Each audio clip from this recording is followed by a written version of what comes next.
నమస్తే, welcome to ISR 9 news. ముందుగా headlines.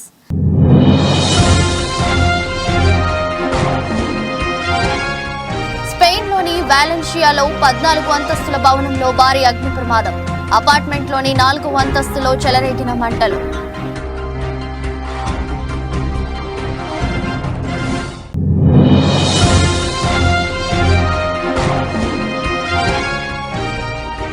కర్ణాటకలోని రామేశ్వరం కేఫ్లో జరిగిన పేలుడు ఘటనపై కొనసాగుతున్న విచారణ.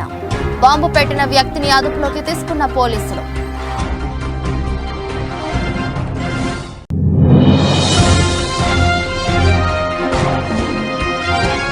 వైసీపీలో చేరిన పులివెందుల సీనియర్ నేత సతీష్ రెడ్డి. సతీష్ రెడ్డికి కండువా కప్పి పార్టీలోకి ఆహ్వానించిన CM YS Jagan.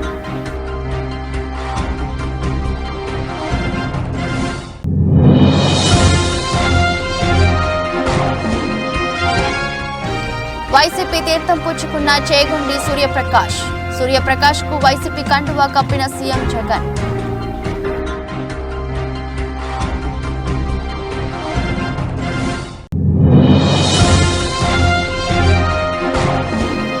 Gona cream lines ice cream తయారీ యూనిట్ పై మల్కాజ్గిరి ఎస్ఓటీ పోలీసుల దాడి. గడువు ముగిసిన ఫుడ్ కలర్ రసాయనాలను ఉపయోగిస్తున్న శ్రీనివాసరావు, భానుమూర్తిలపై అరెస్ట్.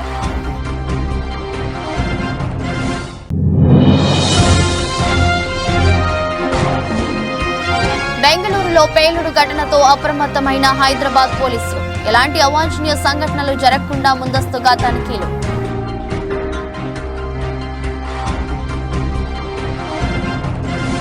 స్పెయిన్లోని వాలెన్షియాలో 14 అంతస్తుల భవనంలో భారీ అగ్ని ప్రమాదం జరిగింది. నివేదికల ప్రకారం గురువారం సాయంత్రం ఓ అపార్ట్మెంట్లోని 4వ అంతస్తులో మంటలు చెలరేగాయి. ఈ ఘటనలో 10 మంది మృతి చెందగా 20 మందికి పైగా గల్లంతైనట్లు సమాచారం. దాదాపు 350 మంది భవనంలో చిక్కుకున్నారు. మంటల నుంచి తప్పించుకునేందుకు పలువురు అంతస్తుల నుంచి దూకారు.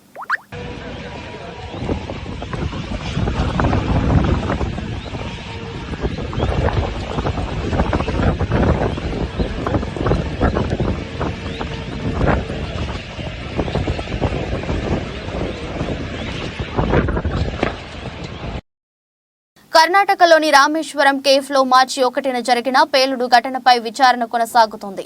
తాజాగా ఈ ఘటనకు సంబంధించి ఓ కీలక అప్డేట్ వచ్చింది. మొదటిగా గ్యాస్ సిలిండర్ పేలినట్లు అధికారులు తెలిపారు. కానీ కేఫ్లో గుర్తు తెలియని వ్యక్తి బ్యాగ్లో బాంబు పెట్టడంతో పేలుడు జరిగిందని సర్కార్ తెలిపింది. బాంబు పెట్టిన వ్యక్తిని పోలీసులు అదుపులోకి తీసుకున్నారు. హోటల్ పరిసర ప్రాంతాల్లోని సీసీటీవీ ఫుటేజీలను పోలీసులు స్వాధీనం చేసుకున్నారు.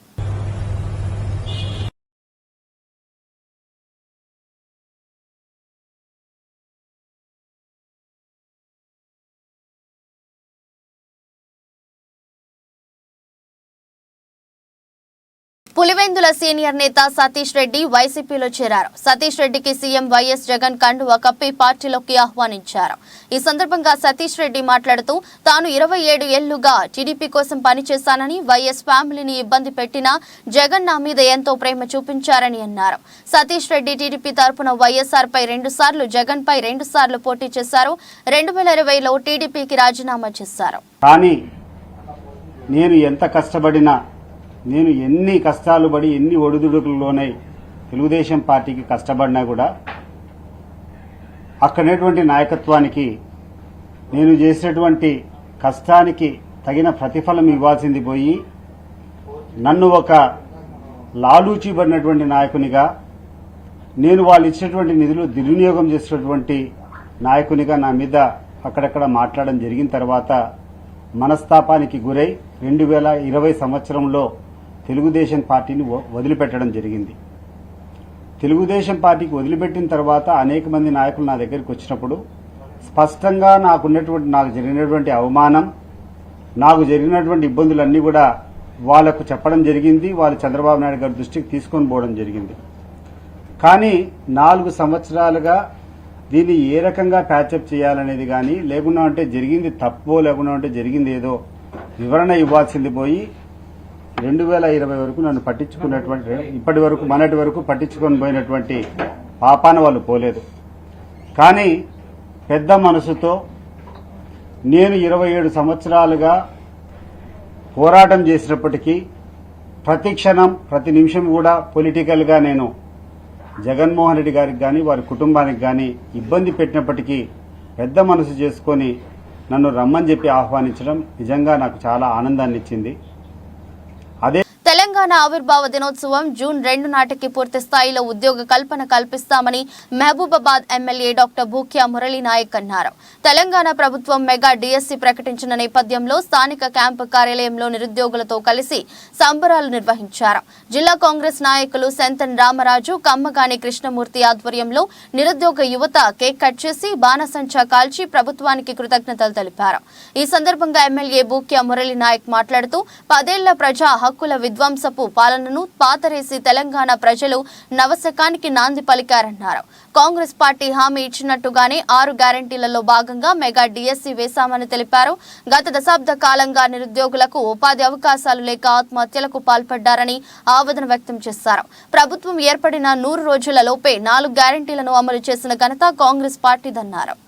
తెలంగాణ ఉద్యమ సమయంలో నీళ్లు నియామకాలు ఏదైతే స్లోగన్ తోటి ఇవాళ తెలంగాణ రాష్ట్రం ఏర్పడారో ఇవాళ విద్యార్థుల యొక్క త్యాగాల పునాదుల మీద ఏర్పడినటువంటి తెలంగాణలో అత్యధికంగా నష్టపోయింది నిరుద్యోగులు. ఇవాళ ఎన్నో రోజుల కాంచి ఎదురు చూస్తూ కోచింగ్ సెంటర్లకే పరిమితమై వయసు అయిపోయి ఇవాళ ఎంతోమంది ఆత్మహత్యలు చేసుకుంటే తెలంగాణలో కనీసం పలకరించినటువంటి ఆ కేసీఆర్ ప్రభుత్వంలో ఇవాళ ప్రజాపాలన కాంగ్రెస్ పాలనలో ఏర్పడి రెండు నెలల సమయంలోనే 30,000 ఉద్యోగాలు పైచిలకు ఉద్యోగాలు ఇలా వేసిరు. ఇలా ఇచ్చిన మాట ప్రకారం 2 లక్షల ఉద్యోగాలను భర్తీ అనేటువంటిది ఇలా అంతకంటే ఎక్కువ కూడా జరుగుద్దేమో అనిపిస్తుంది. ఎందుకంటే ఇవాళ మనం పేపర్లో చూస్తున్నాం, రోజు ఒక ప్రకటన వస్తుంది, రోజు ఒకరికి ఉద్యోగం వస్తుంది.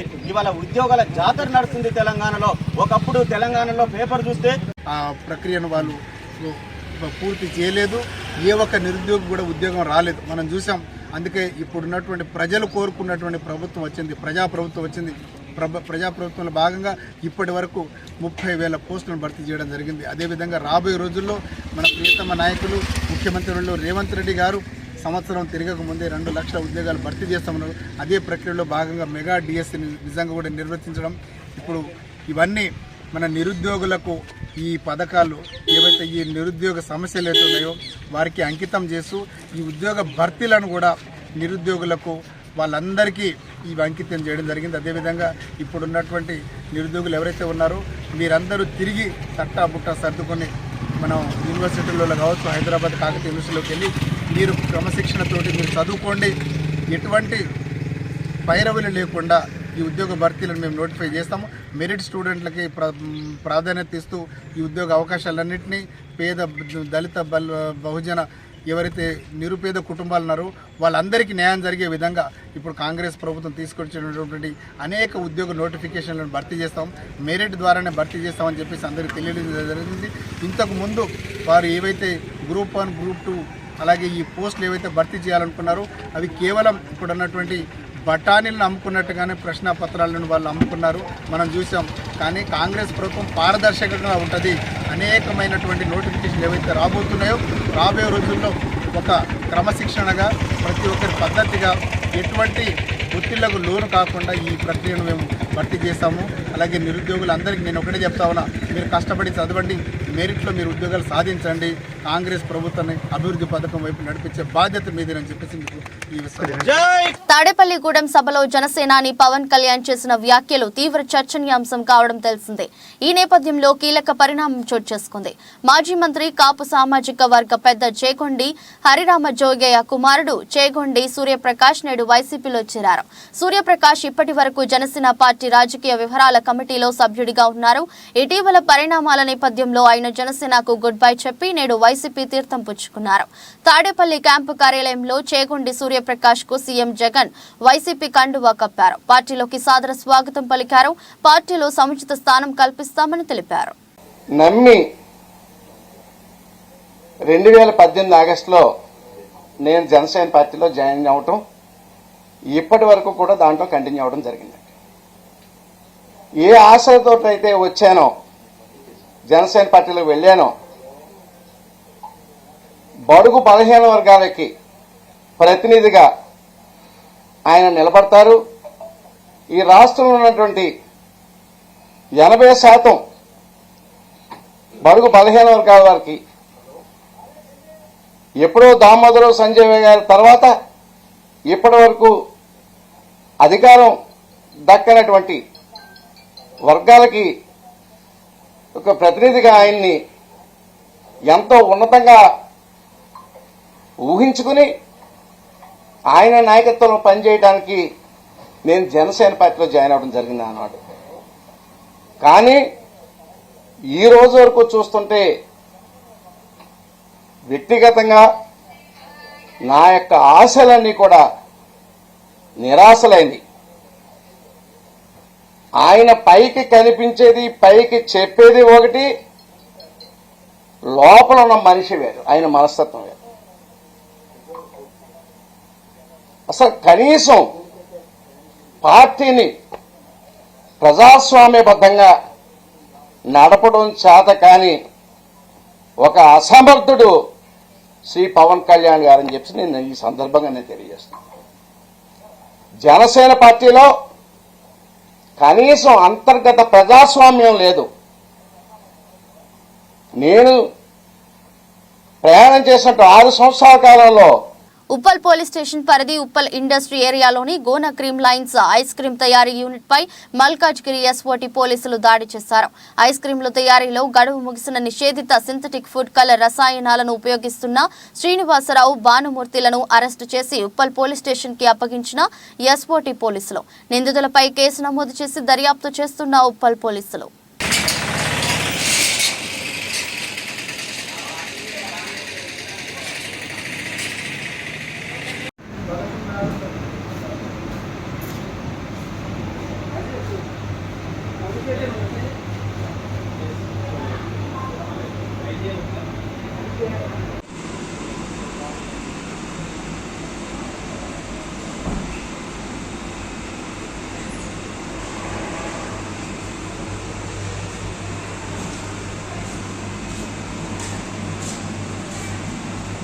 ఫిర్జాదిగూడ మున్సిపల్ కార్పొరేషన్ లో వార్షిక బడ్జెట్ సమావేశం మేయర్ జక్కా వెంకటరెడ్డి ఆధ్వర్యంలో జరిగింది.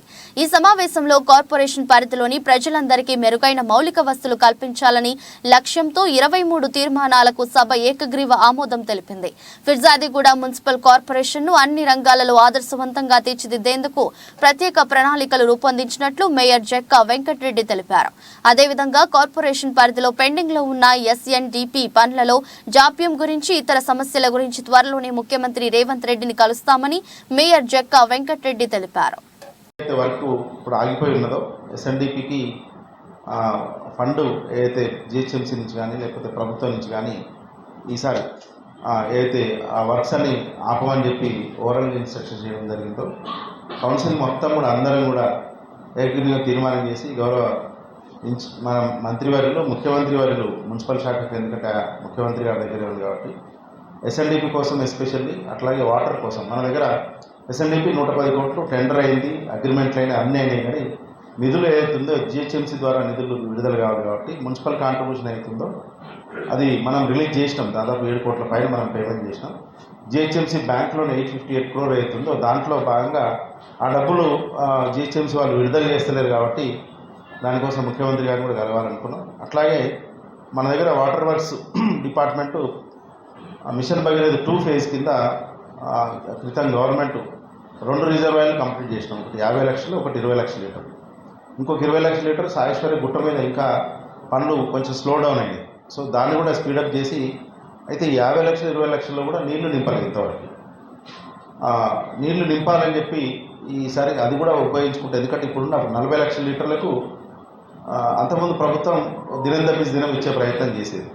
ఇప్పుడు వచ్చినాక మొన్న నుంచి అధికారికంగానే ప్రభుత్వ అధికారులు ఏం చేస్తారంటే 2 days మధ్యలో గ్యాప్ ఇచ్చి 3rd డే అంటే ఎవ్రీ 3 రోజులకు ఒకసారి నీళ్ళు ఇస్తామని చెప్పి చెప్పడం జరుగుతుంది. కాబట్టి అది కూడా ముఖ్యమంత్రి, ఎందుకంటే రిజర్వాయర్ లేని దగ్గర ఇబ్బంది ఉందేమో, కానీ మనకు కావాల్సినంత రిజర్వాయర్ కెపాసిటీ ఉంది. 40 లక్షలు ఉండేది 90 లక్షలు పెంచినాం, అంటే 1,30,00,000 పెంచినాం కాబట్టి సో దాన్ని కూడా నీళ్లు నింపుకున్నట్టయితే మనకు బ్రహ్మాండంగా నీళ్ళు వస్తాయి. కాబట్టి మనకు ఆ నీళ్ళు ఇంప్రూవ్ చేయాల్సింది కూడా ఈ 2 తీర్మానాలు ఈరోజు మన ముఖ్యమంత్రి గారి దృష్టికి తీసుకెళ్లాలని కూడా అనుకున్నాం.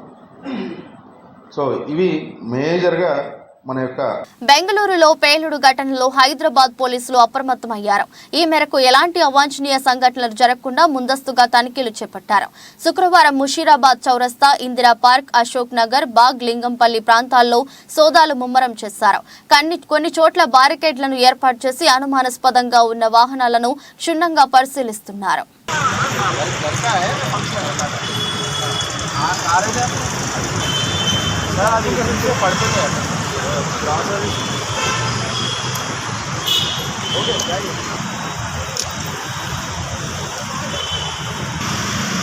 ఖమ్మం జిల్లా మధిర నియోజకవర్గ శాసనసభ్యులు, తెలంగాణ రాష్ట్ర డిప్యూటీ సీఎం మల్లు బట్టి విక్రమార్క శుక్రవారం ముదిగొండ మండల కేంద్రంలో ముమ్మరంగా పర్యటించారు. ఈ సందర్భంగా కాంగ్రెస్ ప్రభుత్వం ప్రకటించిన 6 గ్యారంటీల అమలులో భాగంగా 200 యూనిట్ల లోపు ఉన్న లబ్ధిదారులకు ఉచిత కరెంట్ అమలులో రసీదును ముదిగొండ మండల కేంద్రంలో జీరో బిల్ లబ్ధిదారులు అయినటువంటి కృష్ణయ్య, సునీళ్లకు అందజేశారు.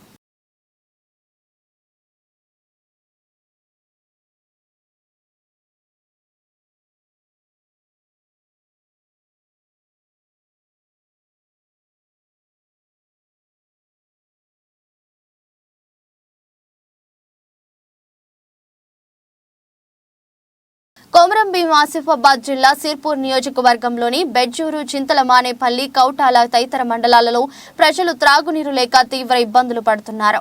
వేసవికాలం ప్రారంభమైన నేపథ్యంలో గ్రామాలలో ఉన్న మంచినీటి బోర్లు చెడిపోయి గ్రామ శివార్లలో ఉన్న బావుల దగ్గర, మంచినీటి నల్లాల దగ్గర త్రాగునీటి కోసం ప్రజలు గంటల తరబడి నిరీక్షించాల్సి వస్తుంది. నీటి సమస్య లేకుండా చూడాలని జిల్లా ఉన్నతాధికారులు, మండల అధికారులకు చెప్పినప్పటికీ అధికారులు నిమ్మకు నీరెత్తినట్లు వ్యవహరించడంతో నియోజకవర్గంలో మండలాలలో త్రాగునీటి సమస్య తీరడం లేదు. నియోజకవర్గంలోని మండలాలలో ఉదయం 8 గంటల నుండి 11 గంటల వరకు కూడా త్రాగునీటి కోసం గంటల తరబడి నిరీక్షించవలసిన పరిస్థితి ఏర్పడిందని పలు గ్రామాల ప్రజలు శనివారం ఉదయం 11 గంటలకు తమ ఆవేదన వ్యక్తం చేశారు.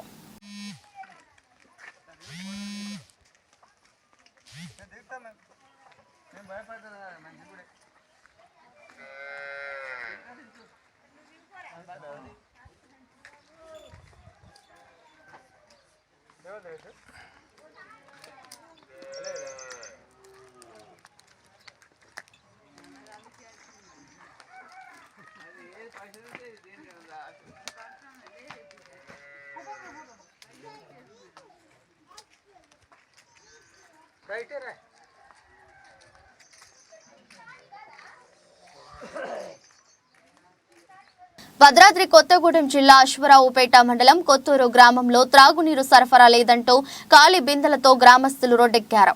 గత 4 నెలలుగా మిషన్ భగీరథ మోటార్లు పనిచేయక, నీటి సరఫరా లేక త్రాగునీరు కోసం ఇబ్బంది పడుతున్నా ఏ అధికారి తమ వంక చూడలేదని ఆగ్రహంతో శనివారం రోడ్డుపై ధర్నాకు దిగారు. వెంటనే సమస్య పరిష్కరించాలని డిమాండ్ చేశారు. కొత్తూరు గ్రామంలో అందరూ కూడా పనికి అంటే శ్రామికులు కాబట్టి ఎవరి పనిలో వారు నిమగ్నమై ఇక వాగులోంచి, కాలువల్లోంచి స్థానికంగా ఉన్నటువంటి చెరువు వాగుల్లోంచి నీళ్లు తెచ్చుకోవడానికి వాళ్ళు పోరాటం అనేది జరిగింది. కాబట్టి ఈ సమస్య రోజు రోజుకి పెరిగిపోవడంతో వాళ్ళు పని చేసుకొని ఇంటికి రావడం, బిందెలో నీళ్లు స్థానికంగా ఉన్నటువంటి బోర్లలో తెచ్చుకోవడం, వాగులలోకి వెళ్ళడం వాళ్ళకి బరువుగా అనిపించింది. ఈరోజు వాళ్ళు ఎలాగైనా సరే పోరాడి మనం ధర్నా చేసుకొని మన కొత్తూరు గ్రామానికి నీటి కొరతను నివారించుకోవడానికి వారు ఈరోజు ధర్నాలో పాల్గొని దీనిని ఒక శాశ్వత పరిష్కారంగా మలుచుకోవడం కోసం మన ప్రజలు అనేది ఈ ధర్నాలో పాల్గొనడం జరిగింది. కాబట్టి స్థానిక ప్రజా ప్రతినిధులు ఈ సమస్యకి పరిష్కారం చూపించి కొత్తూరు గ్రామానికి నీటి కొరతను నిర్మూలించవలసిందిగా కోరడం అనేది ఇవాళ గ్రామ ప్రజలు విన్నవించుకోవడం అనేది జరుగుతుంది. ఈ కొత్తూరు గ్రామానికి గత నెల రోజుల గురించి కాదు, గత 30 సంవత్సరాలు కూడా ఈ నీటి కొరత అనేది ఉంటూనే ఉంది. కొత్తూరు గ్రామం అంటేనే నీటి కొరత అని చాలా మంది నివాస యోగ్యులు కూడా బయటికి వెళ్ళడం అనేది జరుగుతుంది. కొత్తూరు గ్రామానికి ఎవరైనా సరే వసతి కోసం వచ్చినటువంటి వాళ్ళు కూడా నీటి కొరతను గురించి ఎవరు కూడా స్థానికంగా ఉండడానికి ఎవరు కూడా ఇష్టపడడం లేదు. ఈ కొత్తూరు గ్రామం అంటేనే నీటి ఎద్దడి అనే మాట అనేది ఊతంగా అయిపోయింది, అందరికీ ఊతమాటంగా అయిపోయింది. కాబట్టి ఈ కొత్తూరు గ్రామానికి స్థానిక ఉన్నటువంటి ప్రజా ప్రతినిధులు ఈ సమస్యకి శాశ్వత పరిష్కారం చూపించి తమ పేరుని శాశ్వతంగా ముద్ర వేయించుకోవాల్సిందిగా కొత్తూరు గ్రామ ప్రజలలో విన్నవించుకోవడం అనేది జరుగుతుంది. రంగారెడ్డి జిల్లా రాజేంద్రనగర్ వెంగమాంబ హోటల్లో అత్తాపూర్ బ్రాంచ్లోని జీహెచ్ఎంసీ కమిషనర్ రవికుమార్ తో పాటు ఫుడ్ సేఫ్టీ అధికారులు తనిఖీలు చేశారు. ఈ సందర్భంగా వారు మాట్లాడుతూ ప్రజలకు ఆహారం సరిగ్గా ఇవ్వడం లేదని రోజు పేపర్లో కూడా చూస్తున్నారు. అదేవిధంగా పలు రెస్టారెంట్లపై మాకు ఫిర్యాదు అందగానే తనిఖీలు చేపడుతున్నాం. వెంగమాంబ గ్రాండ్ హోటల్లో కుళ్లిపోయిన ఆహార పదార్థాలను గుర్తించినట్లు తెలిపారు. ఈ మధ్యకాలంలో చాలా పత్రికా దాంట్లోనూ టీవీ ఎలక్ట్రానిక్ మీడియాలలో కూడా ఈ యొక్క కొన్ని ఇన్సానిటరీ కండిషన్స్ హోటల్స్లో వస్తున్న సంగతిని తరచుగా మా దృష్టికి వచ్చింది. తర్వాత ప్రజలు కూడా కొంతమంది కంప్లైంట్ చేయడం జరిగింది. ఇటువంటి ఇష్యూస్లో ఆకస్మికంగా ఈరోజు ఎస్వీఎం దీన్ని హోటల్లో ఇన్స్పెక్షన్ చేయడం జరిగింది. కొద్ది మేరకు బార్లలో శానిటేషన్ మెయింటైన్ చేసినా మరి చివరికి మనం చూస్తూ ఉంటే కొద్దిగా ఫ్రిడ్జ్లో నిన్న మొన్న తయారు చేసినటువంటి ఈ యొక్క చికెన్ పీసెస్, ఆ లెగ్ పీసులు, తర్వాత తందూరి ఐటమ్స్ అని అందులో పెట్టి ఉన్నాయి. ఏ ఫుడ్ అయినా కూడా మాంసం రెండోసారి దాన్ని ఉడికించి మళ్ళీ పెట్టకూడదు. దాని నుంచి విషతుల్యమైనటువంటి పదార్థాలు వెలువడతాయి. కాబట్టి అదే ప్రజలకు అనారోగ్యంగా ప్రాణాలకు తోటి చెలగాటం అన్నట్టు ఉంటుందని చెప్పేసి ఫస్ట్ టైంగా వాళ్ళను మొదటి దఫాగా హెచ్చరించినాం. ఆ ఫుడ్ అంతా కూడా సీజ్ చేసేసి దాన్ని పాడవేయించడం జరిగింది. తర్వాత మిగతా అంతా ఫుడ్ వేరే ఇంకెక్కడ ఏమైనా ఉందా హెవీగా అని సంగతి చూస్తే ఆ ఒక దీన్ని తప్పించి మిగతాది ఫ్రెష్ ఫుడ్డే ఉంది. కాబట్టి ఆ శానిటేషన్ అనేది కూడా బాగానే మెయింటైన్ చేస్తున్నారు. ఈ ఒక్క చిన్న పొరపాటు అనేది కూడా కనబడకుండా దానిపైన జరిమానాతోటి పెట్టేసి మొదటి దఫాగా హెచ్చరించే వాళ్ళని 30 ఏళ్లుగా తాను తిరువూరు నియోజకవర్గంలో ప్రజలకు సేవలు చేస్తున్నానని మాజీ ఎమ్మెల్యే తిరువూరు వైసీపీ ఎమ్మెల్యే అభ్యర్థి నల్లగట్ల స్వామిదాస్ అన్నారు. శనివారం తిరువూరు పట్టణంలో మార్నింగ్ వాక్ లో భాగంగా ప్రజలతో ఆయన సమస్యలపై ముఖాముఖి కార్యక్రమాన్ని నిర్వహించారు. తాను తిరువూరుకు స్థానికుడని, ఎప్పుడు ప్రజా సేవలోనే ఉంటున్నానని, తనకు వచ్చే ఎన్నికల్లో మద్దతు పలకాలని ప్రజలను కోరారు. ఇంకా ప్రాబ్లం ఉంటే నేను చేస్తాను. జగన్మోహన్ రెడ్డి గారి అండతో ఏ పనులు ఏం చేద్దాం. ఈ డ్రైనేజీ మొత్తం మురికి లేకుండా చేసేద్దాం. అర్థమైందా? కేసీఆర్ నాని గారు కూడా పోటీ చేశారు ఎంపీగా. నేను కేసీఆర్ నాని గారు జగన్మోహన్ రెడ్డి గారు కలిసి ఒక ప్లాన్ చేసి ఈ తెలంగాణకి ఎంట్రన్స్ తిరువూరు అంటే మన ఈ తిరువూరుని చూస్తే వచ్చిన వాళ్ళు ఆంధ్రాని చూసి అదిరిపోవాలన్నమాట. అంత డెవలప్మెంట్ మనం తీసుకొద్దాం. జగన్మోహన్ రెడ్డి గారు మనకి చేయూతనిస్తాడు. నేను చెప్పింది వింటారు. నేను ప్రజల కోసం బతికే మనిషిని తెలుసుగా. 30 ఏళ్ళ నుంచి ఇక్కడ చూస్తున్నారు మీరు. స్థానికుడిని మీ అందరికి కూడా మీరు ఎన్నిసార్లు వచ్చారు నా దగ్గరికి? ఏ అవసరం వచ్చినా అందుకున్నాను లేదా, ఆదుకున్నాను లేదా? అది తిరువూరు నియోజకవర్గం పట్టణం 1వ వార్డులో ఎన్నికల ప్రచారంలో భాగంగా శనివారం మీడియాతో మాట్లాడారు. రాష్ట్రంలో జగన్ ప్రవేశపెడుతున్న సంక్షేమ పథకాలు అబద్ధము, మోసపూరితమని అన్నారు. ఒక పేదవాడు లోన్ తీసుకుని కారు కొంటే అతనికి సంక్షేమ పథకాలు రావు అంటున్న ఈ ప్రభుత్వం వల్ల అతను తెలంగాణలో కారు కొని తెలంగాణలో రిజిస్ట్రేషన్ చేసుకుంటున్నారు. అంటే రిజిస్ట్రేషన్ ఆదాయం కూడా తెలంగాణకే వెళ్తుంది అన్నారు. సంక్షేమ పథకాలు ఎంత అబద్ధం, ఎంత మోసం అంటే ఒక ఉదాహరణ చెప్తాను. ఒక కారు డ్రైవరు చాలా సంవత్సరాలుగా కారు నడుపుతున్న డ్రైవర్గా జీవనోపాధి సాధిస్తున్న ఆ వ్యక్తి ఈ మధ్య కొంత లోన్ తీసుకొని ఒక కారు కొనుక్కున్నాడు. మరి ఆ కారు ఆంధ్రప్రదేశ్లో రిజిస్టర్ చేస్తే కారు ఉందని చెప్పేసి అతను పేదవాడు, డ్రైవర్గా వృత్తిని కొనసాగిస్తున్నాడు, కుటుంబాన్ని పోషించుకుంటున్నాడు. లోన్ తీసుకొని కారు కొనుక్కున్నాడు. కానీ కారు ఉంటే మిగతా పథకాలకి మిగతా సంక్షేమ పథకాలకి అనర్హుడవుతాడు, అతని పేరు తీసేస్తారనే భయంతో తెలంగాణ వెళ్ళి కారు రిజిస్ట్రేషన్ చేయించుకొచ్చాడు. అంటే ఆ కారు రిజిస్ట్రేషన్ వల్ల వచ్చే పన్ను కూడా తెలంగాణ ప్రభుత్వానికి వెళ్ళింది. అంటే జగన్మోహన్ రెడ్డి గారి పరిపాలన వల్ల, ఆయన విధానాల వల్ల జరుగుతున్న నష్టం ఇది.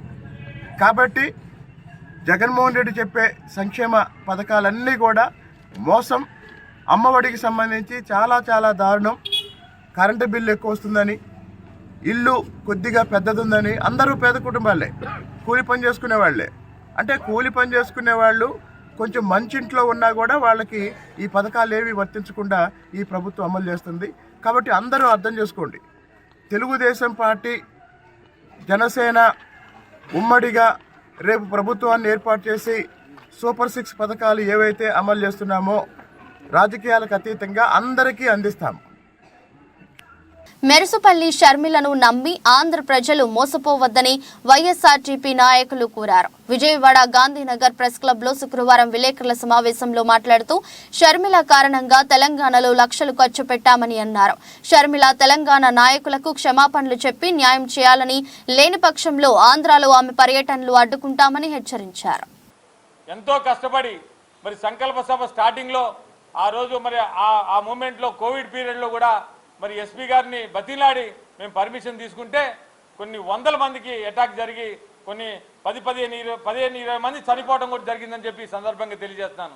గున్నం నాగిరెడ్డి గారు మరి ఆంధ్రాలో ఉన్న వ్యక్తి, వారు మాకు ఇన్ఛార్జిగా రావడం జరిగింది. గున్నం నాగిరెడ్డి గారు 11-12 రోజులు మరి హాస్పిటల్లో ఉండి చనిపోవడం జరిగిందని చెప్పి సందర్భంగా తెలియజేస్తున్నాను. అలాగే విలేకరులు ఎంతోమంది hospital, government hospital, private hospital పడిన సందర్భం ఉంది. సంకల్ప సభ మరి రాజశేఖర రెడ్డి గారు అంత పెద్ద పేరున్న నాయకుడు పేరు మరి పార్టీ పెడుతున్నారు కాబట్టి మరి వాయిదా వేసుకోండి అని చెప్పి బదిలాడిన సందర్భం ఉంది. అయినా కూడా మరి షర్మిల గారు వినకుండా మరి పార్టీ పెట్టడం జరిగింది. ఆ రోజున పార్టీ గురించి చెప్పడం జరిగింది సంకల్ప సభ చెప్పి. అలాగే వారి కోటరీలో ఎవరైతే ఉన్నారో, షర్మిల మేడం తర్వాత ఎవరైతే ఉన్నారో ప్రప్రదంగా సతీష్ అనే వ్యక్తి, అలాగే కొండలరావు, అలాగే సుబ్బారావు, వీళ్ళ ముగ్గురు కూడా మరి తోడు దొంగలుగా అక్కడ ఆవిడ క్వార్టరీని నడుపుతూ మరి 3800 కిలోమీటర్లు పాదయాత్రలో మొత్తం కూడా వీరు మెయింటెనెన్స్ లో నడిచిందని చెప్పి సందర్భంగా మీ అందరికీ తెలియజేస్తాను. ప్రప్రదంగా సతీష్ అనే వ్యక్తి ఆయన ప్రతి నాయకుడి దగ్గర కూడా డబ్బులు వసూలు చేసిన సందర్భం. కడప ప్రెస్ క్లబ్ నందు జరిగిన విలేకరుల సమావేశంలో బీఎస్పీ బహుజన సమాజ్ పార్టీ జిల్లా కమిటీ నాయకులు పాల్గొని మాట్లాడారు. నియోజకవర్గ దుడుం దెబ్బ బాబుని కడప ఎమ్మెల్యే అభ్యర్థిగా బీఎస్పీ పార్టీ నిర్ణయించిందని, కావున పార్టీ లీడర్లు, నాయకులు, కార్యకర్తలు దుడం రెడ్డి బాబుని బలపరిచి మీ పవిత్రమైన ఓటు వేసి అత్యధిక మెజారిటీతో గెలిపించవలసిందిగా కోరారు.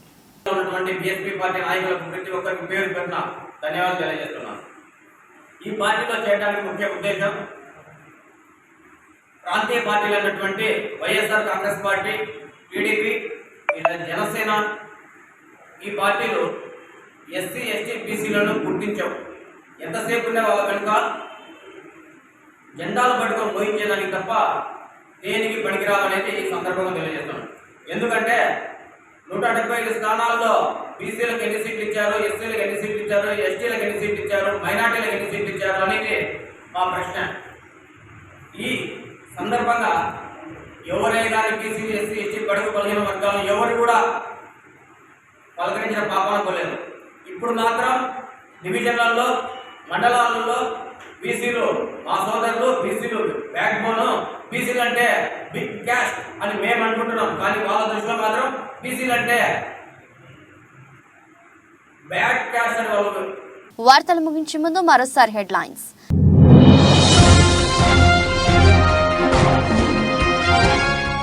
స్పెయిన్లోని వాలెన్షియాలో 14 అంతస్తుల భవనంలో భారీ అగ్ని ప్రమాదం.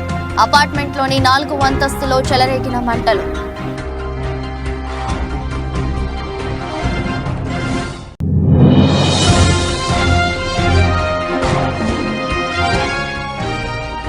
కర్ణాటకలోని రామేశ్వరం కేఫ్లో జరిగిన పేలుడు ఘటనపై కొనసాగుతున్న విచారణ. బాంబు పెట్టిన వ్యక్తిని అదుపులోకి తీసుకున్న పోలీసులు.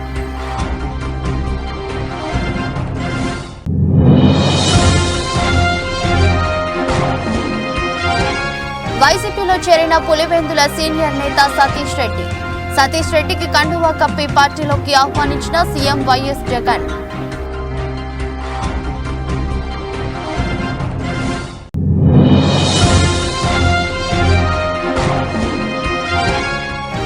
వైసీపీ తీర్థం పుచ్చుకున్న చేగుండి సూర్యప్రకాష్ కు వైసీపీ కండువా కప్పిన సీఎం జగన్.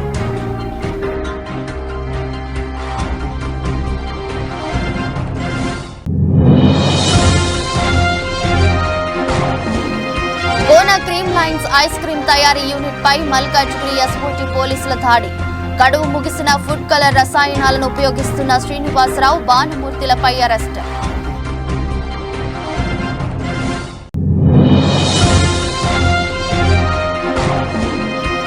బెంగళూరులో పేలుడు ఘటనతో అప్రమత్తమైన హైదరాబాద్ పోలీసులు. ఎలాంటి అవాంఛనీయ సంఘటనలు జరగకుండా ముందస్తుగా తనిఖీలు.